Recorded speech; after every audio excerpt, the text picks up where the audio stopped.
औज़ुबिल्लाहिमिनश्शैतानिर्रजीम बिस्मिल्लाहिर्रहमानिर्रहीम। प्यारे दोस्तों, आज हम आपको सुनाने जा रहे हैं एक दरिंदा और एक शहजादी बानो की कहानी। उम्मीद है आपको ये कहानी बहुत पसंद आएगा। इस कहानी को सुनने के लिए आप प्यारे दोस्तों से गुजारिश है कि इस वीडियो में आखिर तक बने रहिएगा। एक दफ़ा का जिक्र है, एक अमीर आदमी था जिसकी 3 बेटियां थीं। सबसे छोटी का नाम शहजादी बानो था। उस आदमी को तिजारत के सिलसिले में शहर से बाहर जाना पड़ा। उसने अपनी तीनों बेटियों से पूछा कि वो आते हुए उनके लिए क्या लेकर आए। बड़ी दोनों बेटियों ने लंबी फरमाइश कर दी। एक कहने लगी गहने और एक कहने लगी कपड़े ला देना अब्बा जान। बानो की बारी आई तो उसने कहा कि मुझे एक गुलाब का फूल चाहिए। बाप फरूसों की लिस्ट लेकर सफर पर रवाना हो गया, लेकिन रास्ते में उसका जहाज समुंदर में डूब गया। तिजारत का सारा सामान पानी में बहकर रह गया। उसके पास कुछ भी नहीं बचा था। वह मायूस होकर वापस लौट रहा था तो उसे भूख ने सताया।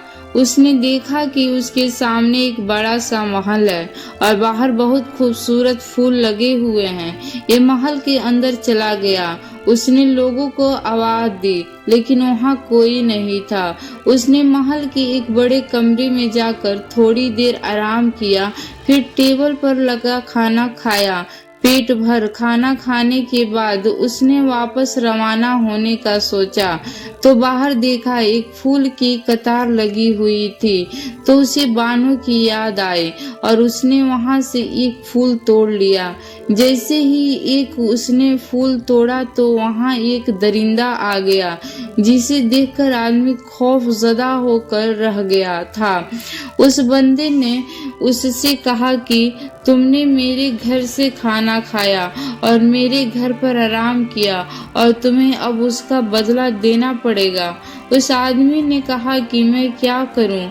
अब बंदे ने कहा कि तुम्हारी कितनी बेटियां हैं?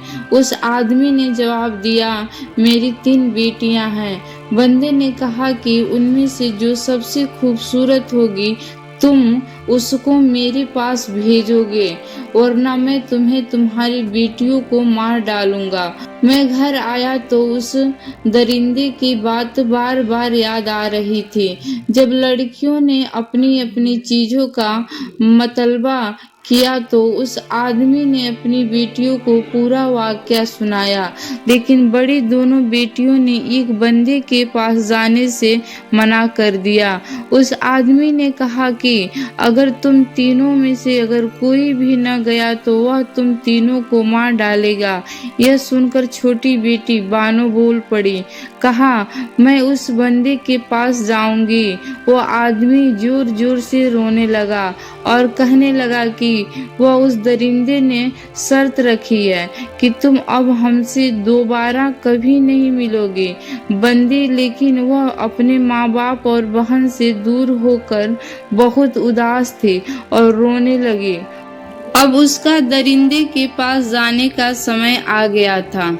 वह बहुत उदास थी, लेकिन वह चली गई।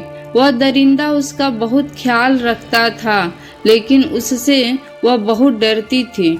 उसके पास भी नहीं जाती थी। बानो वहां जाकर बहुत उदास थी।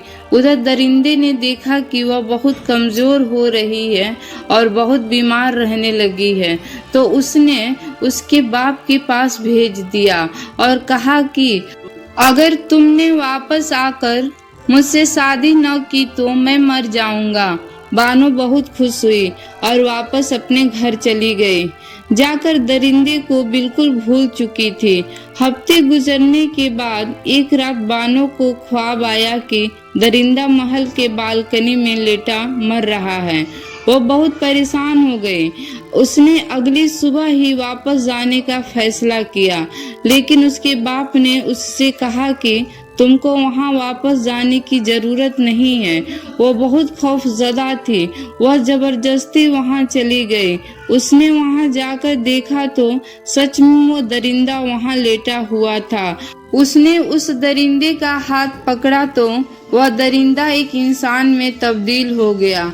यह इंसान बहुत खूबसूरत नौजवान किसी मुल्क का शहजादा लग रहा था। बानो ये देखकर हैरान रह गई थी। उस शहजादे ने कहा कि मैं एक मुल्क का शहजादा हूँ, तुम परेशान मत हो। मुझे एक जादूगर ने ऐसा बना दिया था और कहा था कि अगर कोई लड़की मेरा हाथ पकड़ेगी तो मैं फिर से इंसान बन जाऊंगा। आज मैं तुम्हारी वजह से इतने सालों के बाद फिर से इंसान बन गया हूँ। क्या तुम मुझसे शादी करोगी? बानो ने उसकी तरफ रोते हुए हाँ बोल दिया। उनकी शादी हो गई और वह हंसी खुशी रहने लगे। शहजादा भी अपने मुल्क वापस चला गया।